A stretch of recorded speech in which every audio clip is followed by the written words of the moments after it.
After 20 years, Pumpkinhead is back. I had a weird experience when I was making Pumpkinhead 3. And I saw the movie and I went, oh God.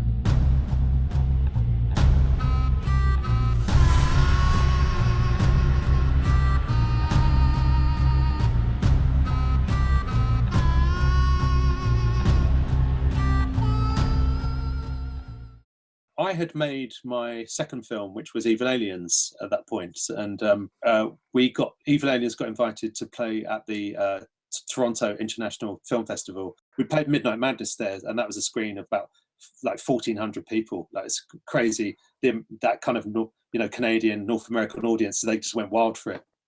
That was great fun.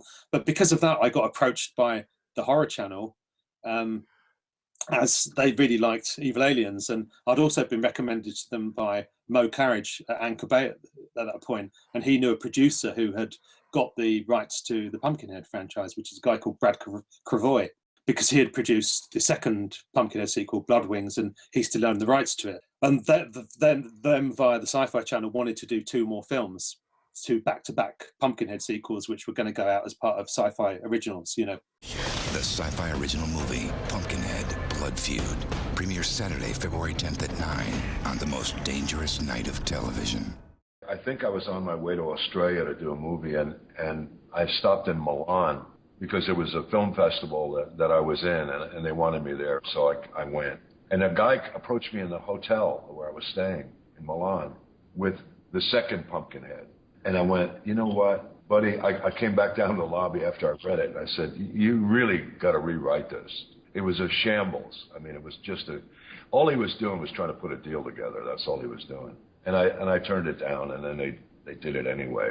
When they initially spoke to me about Pumpkinhead, I mean, I loved the first film. I think Pumpkinhead is a fantastic movie. It's a really great story. It's got a great creature. Stan Winston did it.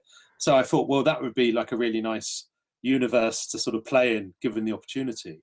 But I was a gun for hire on that. So they originally hired me to do both of the sequels back to back, and I was asked to write some sequels for that. And myself and once again another collaborator, a guy called Mike. Me and Mike, we wrote 2 scripts, but they were rejected by the Sci-Fi Channel and being on the grounds of being too ambitious. Because with the Sci-Fi Channel movies, they have like quite tight budgets, but you have to shoot within like a 19-day period for that. So even when I've done Razor Bay Smile, I was shot over like 23 days. So 19 days was quite a short amount of time. The difference is obviously you had a full crew and stuff like that, and you could get better actors. So for me, it was really a chance to work with like Lance Henriksen and Doug Bradley. And we actually shot the film in Romania due to some tax break thing. You is dead, Mr. Harley. I seen you die. You're living on borrowed time, bud. I call those 2 Pumpkinheads that I did, we shot them at the same time, right? And I call them alimony movies. I mean, I had to get some money. They wanted me to come to Romania and shoot it, and I said, absolutely. And then I get there and I went, oh, fuck. It was just a nightmare of mediocrity. So we ended up shooting the film in Romania, doubling for America. Half of the cast are Romanians, so they could only learn their lines phonetically, and then they had to be redubbed. They're just being dumb. Hey. And drunk. I'm sorry. I'm sorry too, Jody. But no half-is are allowed. It's just the way it is. Not being able to cast actors when their first language was not English, and trying to get performances from people, and it ended up being for me, it was just a bit of a mishmash. You let Ricky sentence my family to death for something they maybe didn't even do? It ain't her fault. She tried to tell him what the cost would be. I felt maybe at that age, I just had to adhere to rules and do what I was told more and kind of fit into the niche of whatever role I was going in for. Yeah. You know, and just kind of like almost like that would be a pat on the back if you managed to achieve that and hit this note and do that, rather than try, being cool with failing, trying something so absurd that, that you fail and then you try again. Yeah. And you finally succeed if you're one of the last ones to stay standing, in that respect. And I think I wish maybe when I came out, I wish I was able to to say no to a lot more things, you know, Yeah. and not go up for everything and realize that actually I'm not right for everything and I never will be in that respect. So if I could go back to that time of straight out of drama school, I would have taken more time for myself and being kinder to myself rather than going from one script to the other and trying to, you know, not necessarily prove people wrong, but prove maybe my parents wrong initially, you know, with how hard this industry was to gain work, professional work. You love this boy? Yes. So much. Well, all right then.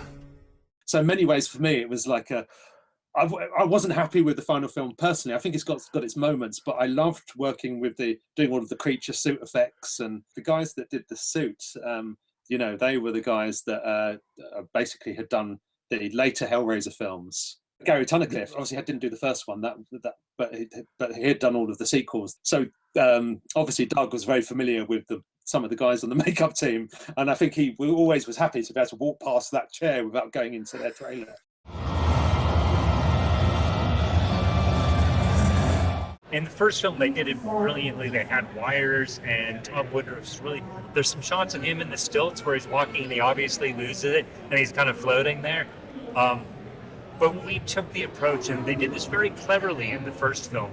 They would have him on wires for some steps, and then they'd build a ramp, and they'd have him on a ramp where it's framed just below.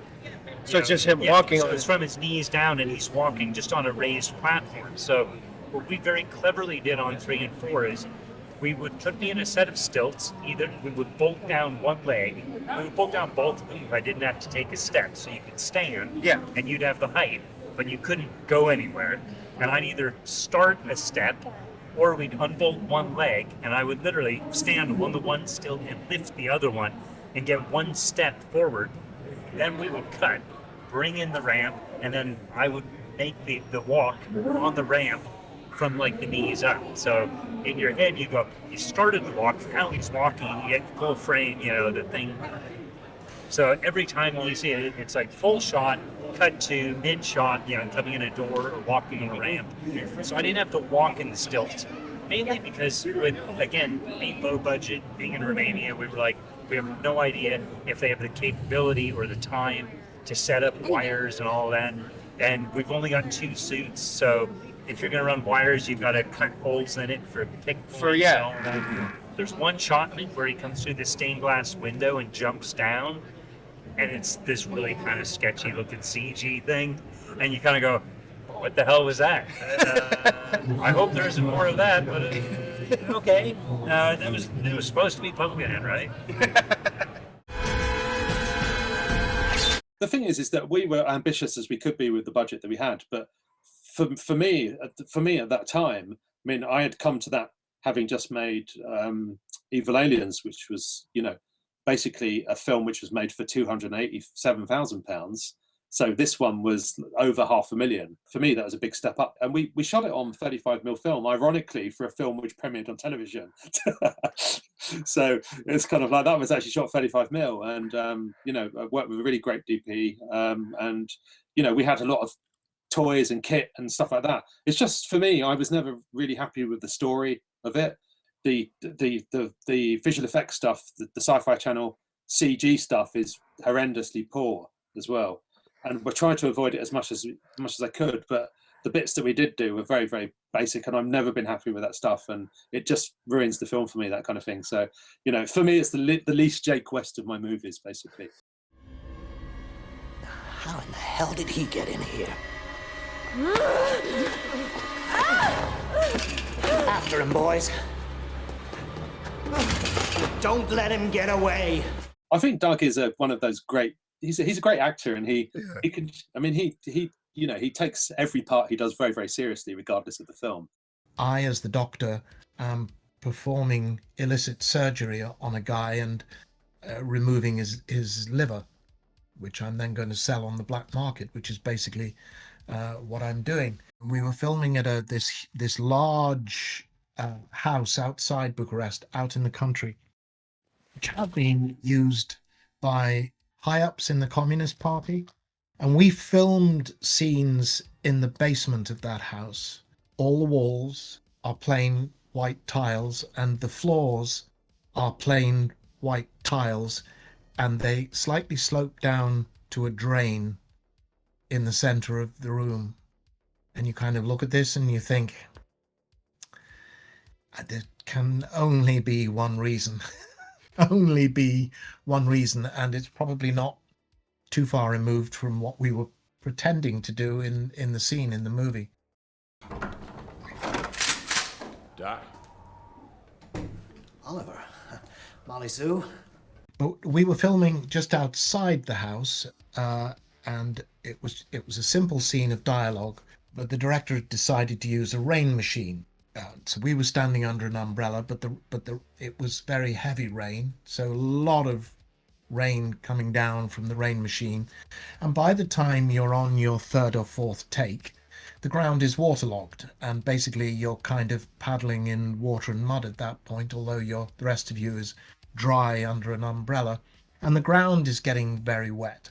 We'd filmed the first part of that scene, and I told the assistant director that I needed a pee. So he said, fine, we're just fiddling a few things, well, off you go.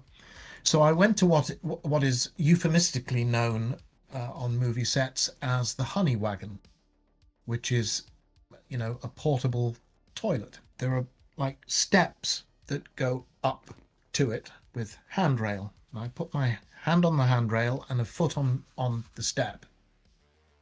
And I thought to myself, why is my phone vibrating? I thought I'd left my phone in my bag in my dressing room, and then realized that my phone wasn't vibrating. The inside of my head was vibrating. Then I heard very distantly a voice saying, help, help, and vaguely became aware that this voice was mine. Became aware that I was now lying flat on my back about 20 feet or so away from the honey wagon. So clearly the whole set was live, basically, or at least the honey wagon part of it certainly was. The steps were metal. My shoes were sodden, soaked right through, to socks and feet. And I think what was happening was that when I got hold of the handrail and put one foot on the bottom step, I still had one foot off the ground. You were a conductor. So the buzzing in my head was that I was passing electric current through me, but I was earthing it as long as I had one foot on the ground. And I think what I did then, when I was vaguely wondering why my phone was vibrating, was I took my back foot off the ground and became live and got thrown off the steps to the porta potty, and was now lying on my back some distance away, feebly going, hello, help. I told you 5 years ago, didn't I? This thing be coming back. You run out of time. Well, there's got to be something I can do. Somewhere I can go. You can go straight to hell. Again, the ones in Romania were really alimony films. And the twist is that I don't do suddenly low-budget acting. I try to give it what I can, and do the best job I can. But some things are impossible. I remember looking out the window of my dressing room in Romania, and down in the parking lot, Steven Seagal was down there with a big wooden airplane finishing his film. It was funny. It was ironic. And I thought, what am I doing here? We turned up at the studio one day, and an alien mothership had landed, and it was basically a Winnebago, but this fucking thing was huge. It was the size of a football field stadium, and we were informed that it was Steven Seagal's, because he was coming in to Castell as soon as we'd wrapped to shoot his next movie there. He was obviously already in town. We never saw him at the studio because filming, I don't think, overlapped. But we had done a night shoot. I was working with Lance Henriksen on that movie. We'd done a night shoot somewhere. So, you get back kind of 5, 6 o'clock in the morning, hit the restaurant to eat breakfast for dinner, and then go to bed. So I would have woken up around noon and 1, 2 in the afternoon, something like that. And I put the TV on.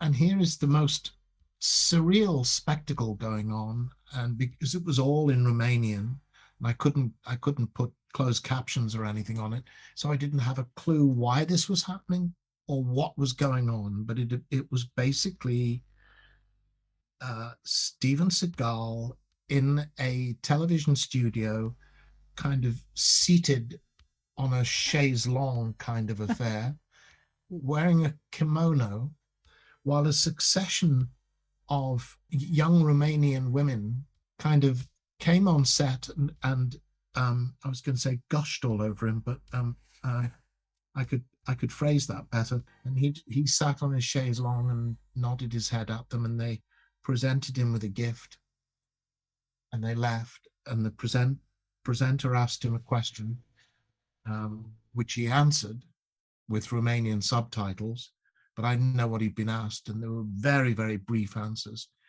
And then another beautiful young woman waltzed on and would lavish great praise on Stephen and offer him a gift, and he would nod his thanks, and she left. And I sat gawping at this thing for about 20 minutes. Nice work if you can get it.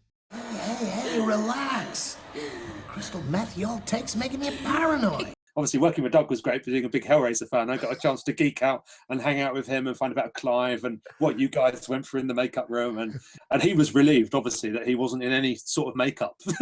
So it was good, you know, it was good in many ways, you know, but that was my Pumpkinhead experience, really. They haven't tried to get you to do another Pumpkinhead movie after the fourth one? It will never happen. It's like Sasquatch movies. I've done 3 of them. There's no more. I have no idea what to do with a Sasquatch anymore. I've done everything I can. I have my boundaries. And I get back to LA after it's all over and, you know, life goes on. And then they call me, Lance, we're having a screening at the Grumman's Chinese. Would you come? I said, yeah, okay, I'm not doing anything. So I went, and I'm watching the movie, and I went, oh, fuck, oh, my agent is sitting there, and I went, oh my God, I gotta get the fuck out of here right now. And my agent said, no. He put his arm on me and said, no, stay. Yeah, it's not that good, but let's watch it. So, and I'm not watching it anymore. I'm just sitting there, and the fucking lights start to come up. And the director, this fucking guy, came out, and well, we have a Q&A, and we have here Lance. And I went, oh, fuck. I got on my hands and knees, and I crawled all the way the fuck out of the theater through the gum and popcorn and shit. I got out of there, man, and I hear him way in the background going, Lance? Where's Lance? And my agent is sitting there laughing his ass off, man. I was not coming back. They'd had to rope me and drag me back, but that wouldn't happen. I fucking hated that movie. It was an absolute piece of shit.